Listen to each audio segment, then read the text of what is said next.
ఊహించడం తప్పు అని, మనం ఎప్పుడైనా ప్రజెంట్ లోనే బ్రతకాలి అని చాలా మంది చెప్తుంటారు. కానీ అవేవి మీరు నమ్మొద్దు. ఎందుకంటే భవిష్యత్తును ఊహించడానికి ప్రయత్నించిన వాళ్ళే కొత్తగా వాళ్ళ లైఫ్ లో ఏదో ఒకటి సాధిస్తారు. అయితే ఇదంతా ఎందుకు చెప్తున్నాను అంటే, ప్రపంచంలోని జనాలు మాత్రమే ఫ్యూచర్ ని ఊహిస్తారు అని, అది వేస్ట్ ఆఫ్ టైం అని అనుకుంటాం. కానీ ఒక షాకింగ్ విషయం ఏంటంటే, మన ప్రపంచం ఇప్పుడు ఈ స్థాయిలో డెవలప్డ్ ప్లానెట్ గా ఉంది అంటే దానికి కారణం సైన్స్ అని చెప్పుకోవచ్చు. అయితే ఆ సైన్స్ కూడా ఎవ్రీ సెకండ్ భవిష్యత్తును ఊహించడానికే ప్రయత్నిస్తుంది.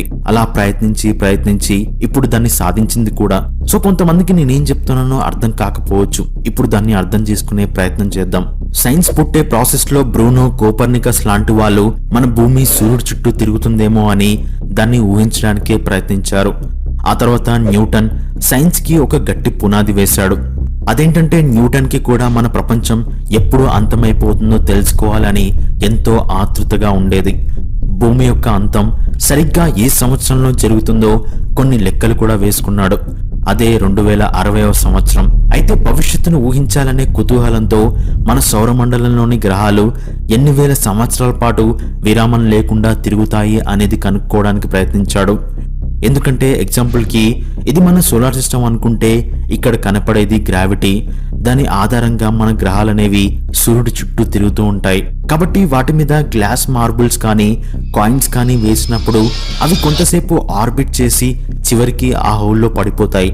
సరిగ్గా మన సోలార్ సిస్టమ్ కూడా ఇలా గ్రావిటీ మీద సూర్యుడి చుట్టూ తిరుగుతూనే ఉంది. కాబట్టి ఆ గ్రహాలు ఏదో ఒక టైంలో సూర్యుడిలో పడిపోవాల్సిందే. కాకపోతే ఈ బొమ్మ గ్రావిటీ మోడల్ కంటే మన సోలార్ సిస్టమ్ అనేది 30 ట్రిలియన్ కిలోమీటర్ల పొడవు ఉంటుంది. కాబట్టి మన గ్రహాల సైజు ఇవన్నీ చూసుకుంటే మన ప్లానెట్స్ సూర్యుడిలో పడిపోవడానికి చాలా టైం పడుతుంది. సో న్యూటన్ కి వచ్చిన ఆలోచన ఏంటంటే, అవి ఈ యూనివర్స్ లో ఎంత టైం వరకు ఆర్బిట్ చేయగలుగుతాయి, అసలు మన సోలార్ సిస్టమ్ అనేది నిజంగానే స్టేబుల్ గా ఉందా, లేకపోతే ఎప్పుడైనా మన ఆర్బిట్స్ అనేవి కొలాప్స్ అయ్యి మన భూమి సూర్యుడిలో పడిపోతుందా అని ఆలోచించాడు. ఎందుకంటే న్యూటన్ ఉన్నప్పుడు మన యూనివర్స్ లో గ్రావిటీ అనేది ఒక ఇన్విజిబుల్ ఫోర్స్ అనుకునేవాడు. అప్పటికి ఇంకా గ్రావిటీ అనేది ఒక స్పేస్ టైం ఫ్యాబ్రిక్ లా ఉంటుంది అని ఊహించలేదు.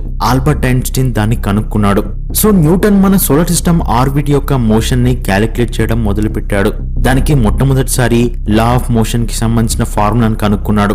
ఆ ఫార్ములా ప్రకారం మన సోలార్ సిస్టమ్ లో గ్రహాలన్నీ కూడా చాలా పర్ఫెక్ట్ గా ఆర్బిట్ చేస్తున్నాయని తెలుసుకున్నాడు. అంటే ఆ ఫార్ములాస్ ప్రకారం మన ఎర్త్ అనేది ఇంకో 10 సంవత్సరాల తర్వాత ఎక్కడ ఉంటుందో, అలాగే మిగతా గ్రహాలు మన భూమికి ఎప్పుడు దగ్గరగా వస్తాయి, ఇలాంటివన్నీ ముందే ఎగ్జాక్ట్ గా ఊహించగలిగేలా చేశాడు. అదొక్కటే కాదు, ఈ ఫార్ములాతోనే ఇప్పుడు ఒక రాకెట్ ని శ్రీహరికోటలో ప్రయోగిస్తే అది సరిగ్గా ఎన్ని నిమిషాల్లో స్పేస్ లో ఉంటుందో, ఏ డైరెక్షన్ లో వెళ్తుందో ముందుగానే ఊహించగలిగే ఫార్ములాను కనిపెట్టాడు. దాంతోనే ఇప్పుడు మనం రాకెట్ టెక్నాలజీని ఎంత ఎఫిషియెంట్ గా ఉపయోగించుకుంటున్నాం. దాంతోనే శాటిలైట్లు, జిపిఎస్లు ఇలా చెప్పుకుంటూ పోతే చాలా ఉన్నాయి. దానికి కారణం ఎగ్జాక్ట్ గా 381 సంవత్సరాల క్రితం పుట్టిన న్యూటన్ అనే మనిషి భవిష్యత్తును ఊహించాలి అని అనుకోవడమే, అండ్ భవిష్యత్తును ఊహించగలిగే ఫార్ములాను కనిపెట్టాలి అనుకోవడమే దీనంతటికి కారణం. అయితే న్యూటన్ కనిపెట్టిన ఫార్ములాతో ఈ ప్రపంచంలో ఏ ఆబ్జెక్ట్ అయినా అది ప్రెసెంట్ ఉన్న పొజిషన్ ని బట్టి ఫ్యూచర్ లో అది ఎక్కడ ఉంటుందో ప్రిడిక్ట్ చేసేలా చేశాడు. అంటే రాకెట్ ఒక్కటే కాదు, మనం బస్సులో వెళ్తున్నా, కారులో వెళ్తున్నా 100 కిలోమీటర్ల డిస్టెన్స్ ని ఎన్ని గంటల్లో చేరుకుంటామో ముందుగానే చెప్పేస్తాం. ఇలా సైన్స్ ప్రతిదీ ఫ్యూచర్ లో ఏం జరుగుతుందో ఊహించే చెప్తుంది. కాకపోతే దానికంటూ ఒక ఫార్ములా ఉంది. మన లైఫ్ కి ఒక ఫార్ములా అనేది లేదు. అందుకే మన లైఫ్ లో ఏం జరుగుతుందో మనం ఊహించలేం. అయితే న్యూటన్ ప్రకారం కానీ, ఆ తర్వాత ఐన్స్టీన్ ప్రకారం కానీ, మన యూనివర్స్ అనేది మనం ఊహించగలిగే స్థాయిలోనే ఉంది అని వాళ్ళు అనుకునేవారు. అంటే ఇదొక డిటర్మినిస్టిక్ యూనివర్స్ అని అనుకునేవాళ్ళు. అంటే ఈ యూనివర్స్ లో భవిష్యత్తులో ఏం జరుగుతుందో ముందే నిర్ణయించబడి ఉంటుంది అని నమ్మేవారు. సో న్యూటన్ ని పక్కన పెడితే ఐన్స్టీన్ దేవుణ్ణి పెద్దగా నమ్మేవాడు కాదు. ఎందుకంటే దేవుడు రాసిపెట్టిన యూనివర్స్ భవిష్యత్తును ఒకే ఫార్ములాతో తెలుసుకోవచ్చు కదా. కాబట్టి దేవుడు నిజంగా ఉంటే ఇలాంటి యూనివర్స్ ని క్రియేట్ చేయడు అని అనుకునేవాడు. అయితే యూనివర్స్ వీళ్ళిద్దరి ముందు ఒక పెద్ద చిక్కుముడి తీసుకొచ్చి పెట్టింది. ఆ కాంప్లికేటెడ్ మిస్టరీ అనేది న్యూటన్ మన సోలార్ సిస్టమ్ ఆర్బిట్ ని స్టడీ చేస్తున్నప్పుడే కనుక్కున్నాడు. కానీ ఆ మిస్టరీని ఛేదించలేకపోయాడు. దాన్ని భవిష్యత్తులో ఎవరో ఒకరు కనుక్కుంటారులే అని వదిలేశారు. కానీ గ్రావిటీ సూత్రాన్ని ఇంకా డెప్త్ గా కనుక్కున్న ఆల్బర్ట్ ఐన్స్టీన్ కూడా ఆ మిస్టరీని ఛేదించలేకపోయాడు. అండ్ ఐన్స్టీన్ ఒక్కడే కాదు, ఆ మిస్టరీ 100 సంవత్సరాలుగా ఇప్పటికీ అలాగే ఉంది. సో అదే 3 బాడీ ప్రాబ్లం. 3 బాడీ ప్రాబ్లం అంటే అదేదో అర్థం కాని ఫిజిక్స్ అనుకోకండి, దాన్ని చాలా సింపుల్ గా చెప్పుకుందాం. 3 బాడీ ప్రాబ్లం అంటే సూర్యుడి చుట్టూ 9 గ్రహాలు తిరుగుతున్నాయి అని మనకు తెలుసు. అయితే సూర్యుడికి పక్కనే మెర్క్యూరీ కూడా తిరుగుతుంది. సో ఇప్పుడు మెర్క్యూరీకి సూర్యుడికి మధ్యలో ఇంకొక గ్రహాన్ని తీసుకొచ్చి పెడితే మన సోలార్ సిస్టమ్ మొత్తం ఒక్కసారిగా కొలాప్స్ అవుతుంది. దాంతో పాటు అక్కడ మిగిలిపోయిన 3 బాడీస్ అంటే సూర్యుడు, మిగతా 2 గ్రహాలు ఒకదాని చుట్టూ ఒకటి ఎలా ఆర్బిట్ చేస్తాయి, అవి ఎలా ఆర్బిట్ చేస్తే ఫ్యూచర్ లో అవి ఎక్కడ ఉంటాయి అనేది కనిపెట్టడం అసాధ్యమైంది.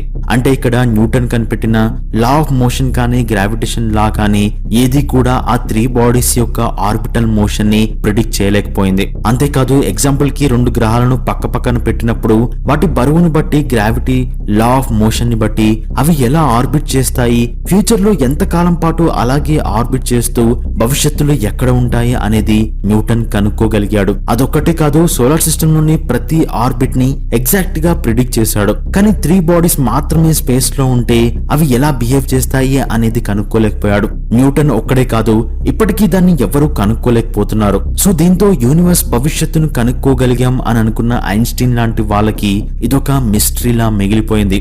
అంటే మనిషి నాలెడ్జ్ కి ఒక లిమిటేషన్ అనేది ఉంటుంది అని అనుకునేలా చేసింది.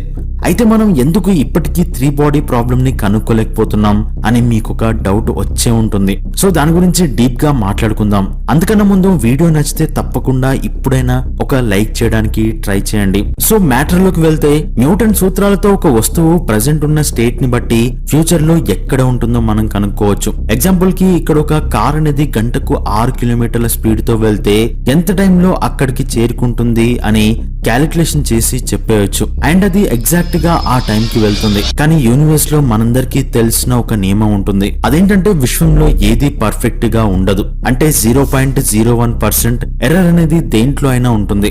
ఎగ్జాంపుల్ కి ప్రపంచంలో ఉండే 800 కోట్ల మందికి నచ్చే మూవీ ఎవరూ తీయలేరు. అలాగే పర్ఫెక్ట్ గేమ్ అనేది ఎప్పుడూ కూడా ఉండదు. పర్ఫెక్ట్ పెళ్లి ఉండదు. ఇలా ఎంత పర్ఫెక్ట్ గా ఉంది అని అనుకున్నా సరే 0.01% మనకు నచ్చంది ఉంటుంది. సో అలాగే న్యూటన్ ఫార్ములాలు కూడా ఆ 0.01% ఎర్రర్ లేకుండా ఉండవు. అంటే ఆ కార్ ఎగ్జాక్ట్ టైం కి, ఎగ్జాక్ట్ ప్లేస్ కి మనం అనుకున్నట్టుగా రాదు. అందులో మైన్యూట్ ఎర్రర్ అనేది ఉంటుంది. సో ఇప్పుడు ఆ ఎర్రర్ అనేది ప్రపంచంలోనే మిస్టీరియస్ థియరీకి దారి చూపించబోతుంది. అంటే ఈ వీడియోలో కేవలం 3 బాడీ ప్రాబ్లం ఒక్కటే కాదు, మనందరికీ తెలిసి తెలియని ఇంకొక థియరీ కూడా ఉంది.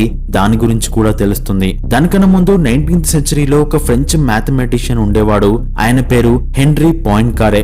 సో ఫ్రెంచ్ నేమ్ కాబట్టి కొంచెం డిఫరెంట్ గా అనిపిస్తుంది. అయితే ఈయన న్యూటన్ కనిపెట్టిన ప్రాబ్లం ని సాల్వ్ చేయాలి అనుకున్నాడు. కాకపోతే అందరిలాగే 3 బాడీ ప్రాబ్లం ని కనిపెట్టలేకపోయాడు. కాకపోతే ఈయన ఏం చేశాడు అంటే 3 బాడీ ప్రాబ్లం ని మనం ఎందుకు కనుక్కోలేకపోతున్నామో తెలుసుకున్నాడు. అంటే న్యూటన్ స్పేస్ లో ఉండే ఆర్బిట్స్ ని మాత్రమే స్టడీ చేశాడు. కానీ హెన్రీ మాత్రం శూన్యాన్ని డీప్ గా స్టడీ చేయాలి అనుకున్నాడు. అప్పుడు ఆయన తెలుసుకున్న ఒక వింత విషయం ఏంటంటే మన యూనివర్స్ లో ఫిక్స్డ్ పాయింట్స్ అనే కాన్సెప్ట్ ఉంటుంది అని తెలుసుకున్నాడు. ఫిక్స్డ్ పాయింట్స్ అంటే స్పేస్ లో ఒక గ్రావిటీ లైన్ తీసుకుంటే దాని మీద ఒక బాల్ ని ఎక్కడెక్కడ ఉంచగలం అని ఆలోచిస్తే 2 పాయింట్స్ ని మనం కనుక్కుంటాం. అదొకటి ఇక్కడ, ఇంకొకటి అక్కడ. అయితే వీటిని ఫిక్స్డ్ పాయింట్స్ అని ఎందుకు అంటాం అంటే బాల్ అనేది ఆ 2 ప్లేస్ లో మాత్రమే ఉండగలుగుతుంది. అయితే ఇక్కడ బాల్ ని మనం కదిలిస్తే అది చివరికి మళ్ళీ అక్కడికి వచ్చి పడుతుంది. దీన్ని స్టేబుల్ ఫిక్స్డ్ పాయింట్ అంటాం. కానీ పైన ఉన్న బాల్ ని ఒక్కసారి కదిలిస్తే అది ముందుకు పడిపోతుంది, మళ్ళీ వెనక్కి రాలేదు. సో దీన్ని అన్స్టేబుల్ ఫిక్స్డ్ పాయింట్ అంటారు. సో హెన్రీ ఏం తెలుసుకున్నాడు అంటే మన సోలార్ సిస్టమ్ లో గ్రహాలు తిరిగే ఆర్బిట్ తో పాటు ఇలాంటి కొన్ని stable and unstable fixed points ఉంటాయి అని తెలుసుకోవడం మొదలు పెట్టాడు. అంటే కొన్ని ఆబ్జెక్ట్స్ ఫిక్స్డ్ పాయింట్ లో అలా ఉండిపోతే ఇంకొన్ని ఆబ్జెక్ట్స్ మాత్రం అన్స్టేబుల్ ఫిక్స్డ్ పాయింట్ దగ్గరికి వచ్చి అక్కడ జారిపోతాయి అని కనుక్కున్నాడు. అయితే ఇక్కడే హెన్రీ ఇంకొక మిస్టీరియస్ ఫిక్స్డ్ పాయింట్ గురించి తెలుసుకున్నాడు. ఆ మిక్స్డ్ ఫిక్స్డ్ పాయింట్ ఏంటంటే ఒక్కసారి ఇక్కడున్న స్టేబుల్ ఫిక్స్డ్ పాయింట్ ని గమనిస్తే అది స్టేబుల్ గానే ఉన్నట్టుగా మనకు కనిపిస్తుంది. కాకపోతే ఒక్కసారిగా దాన్ని 3D డైమెన్షన్ లో ఊహించుకుంటే ఇక్కడే దాని అసలు రూపం బయటపడుతుంది. అంటే ఆ బాల్ ఉన్న ప్లేస్ అనేది ఇప్పుడు అన్స్టేబుల్ ఫిక్స్డ్ పాయింట్ గా మారిపోయింది. ఒక చిన్న పిల్లగాలి తగిలినా సరే అది పడిపోతుంది. వీటినే శాడిల్ పాయింట్స్ అంటారు. దీంట్లో ఇంకొక మ్యాజిక్ ఏంటంటే ఆ బాల్ అనేది 2 వైపులా పడిపోవడానికి 50-50 ఛాన్సెస్ ఉంటాయి. సో ఒక్కసారి అవి పడిపోతే ఆ బాల్స్ ఏ పొజిషన్ లోకి వెళ్ళిపోతుందో మనం చెప్పలేం, దాన్ని ఎప్పటికీ కనుక్కోలేం కూడా. సో 3 బాడీ ప్రాబ్లం లో జరిగేది ఇదే. అంటే స్పేస్ లో 3 గ్రహాలను ఒకే దగ్గర పెట్టినప్పుడు అక్కడ ఈ శాడిల్ పాయింట్స్ అనేవి ఏర్పడతాయి. కాబట్టి ఆ 3 గ్రహాలు శాడిల్ పాయింట్స్ లోకి వెళ్ళినప్పుడల్లా ఇంకొక కొత్త ఆర్బిట్ ని ఏర్పరచుకుంటాయి. అండ్ అదలా కంటిన్యూ అవుతూనే ఉంటుంది. అలా అన్ప్రెడిక్టబుల్ గా మారిపోతుంది. అయితే ఇది ర్యాండమ్ గా జరిగే ప్రక్రియ కాదు, వీటిని కూడా మనం ప్రిడిక్ట్ చేయొచ్చు అని కొంతమంది అంటారు. ఈ శాడిల్ పాయింట్స్ అనేవి మన విశ్వం అంతటా ఉంటాయి. కాబట్టి వాటి మీద ఉన్న గ్రహాలు కానీ ఒక ధూళికణం కానీ కదలడానికి ఒక సీతాకోక చిలుక రెక్కల నుండి వచ్చిన శబ్దం చాలు ప్రపంచంలో ఇంకెక్కడో సునామీ రావడానికి. దీన్నే కేయోటిక్ థియరీ లేదా బటర్ఫ్లై ఎఫెక్ట్ అంటారు. సో దీని గురించి మీరు వినే ఉంటారు. కానీ అసలు సీతాకోక రెక్కల చప్పుడు నుండి సునామీ ఎలా పుట్టుకొస్తుంది అని చాలాసార్లు ఆలోచించి వదిలేసి ఉండొచ్చు. సో ఈ వీడియోతో ఆ డౌట్ మీకు క్లియర్ అయింది అని అనుకుంటున్నాను. సో ఎక్కడో జరిగే ఒక చిన్న సంఘటన ఇంకెక్కడో ఒక పెద్ద ప్రళయాన్ని సృష్టిస్తుంది అంటే అది వినడానికి నిజంగా చాలా అద్భుతంగా ఉంది. అయితే సైన్స్ దీన్ని ఎప్పటికీ కనుక్కోలేకపోవచ్చు. ఎందుకంటే యూనివర్స్ లో ఈ శాడిల్ పాయింట్స్ అనేవి చాలా చాలా చిన్నగా ఉంటాయి. అండ్ వీటిని కనుక్కునే లోపే అక్కడ మనం ప్రిడిక్ట్ చేయాలి అనుకున్న ఆబ్జెక్ట్ అనేది సీతాకోక చిలుకల రెక్కల శబ్దానికి ఇంకొక మైక్రో ఆర్బిట్ లోకి వెళ్లిపోవచ్చు. సో అందుకే న్యూటన్ తర్వాత వచ్చిన గొప్ప గొప్ప మ్యాథమెటిషియన్లు కూడా దీన్ని కనుక్కోలేకపోయారు. సో వాళ్ళు కూడా కనుక్కోలేకపోయారు అంటే దాని అర్థం ఇప్పుడు మన దగ్గర అంత టెక్నాలజీ లేదు అని కాదు, అలాగే మన ఫార్ములాలు పనిచేయవు అని కూడా కాదు. ఇక్కడ దాని మీనింగ్ ఏంటంటే ప్రకృతి అనేది స్వతహాగా అన్ప్రెడిక్టబుల్ నేచర్ ని కలిగి ఉంటుంది అని చెప్పుకోవాలి. అంటే ఒక్కసారి ఏదైనా ఈ శాడిల్ పాయింట్ లోకి ఎంటర్ అయితే అవి ఎలా బిహేవ్ చేస్తాయో మనం చెప్పలేం. అప్పుడు ఒక గందరగోళమైన పరిస్థితి ఏర్పడుతుంది. కాబట్టి మన లైఫ్ కూడా ఇలాంటిదే. అంటే గ్రహాలు నక్షత్రాలు ఇవే కాకుండా మన లైఫ్ ని కూడా సైన్స్ కోణంలో చూస్తే ఒక లెవెల్ వరకు మన లైఫ్ లో ఏం జరుగుతుందో ఊహించవచ్చు. కానీ ఎగ్జాక్ట్ గా ఇలాగే జరుగుతుంది అని మనం ఊహించలేం. అలాగే ఒకటి జరుగుతుంది అని స్ట్రాంగ్ గా ఫిక్స్ అయి ఉన్నప్పుడు దానికి ఆపోజిట్ గా ఇన్స్టెంటే జరుగుతుంది. అంటే ఎప్పుడో ఒకప్పుడు మనం ఎదుటి వ్యక్తికి చేసిన పని ఇప్పుడు తిరిగి మన దగ్గరికి వచ్చి మన యాక్షన్ ని ఎఫెక్ట్ చేస్తుంది అనుకోవచ్చు. అయితే దీనికి డిటర్మినిజం అని పేరు పెట్టుకున్నా సరే ఫైనల్ గా ఏం జరుగుతుందో చెప్పలేని పరిస్థితిని యూనివర్స్ క్రియేట్ చేస్తుంది. అదే ఇక్కడ ఉన్న మ్యాజిక్. సో యూనివర్స్ గురించి మనం పూర్తిగా తెలిసిపోయింది అని అనుకున్న ప్రతిసారి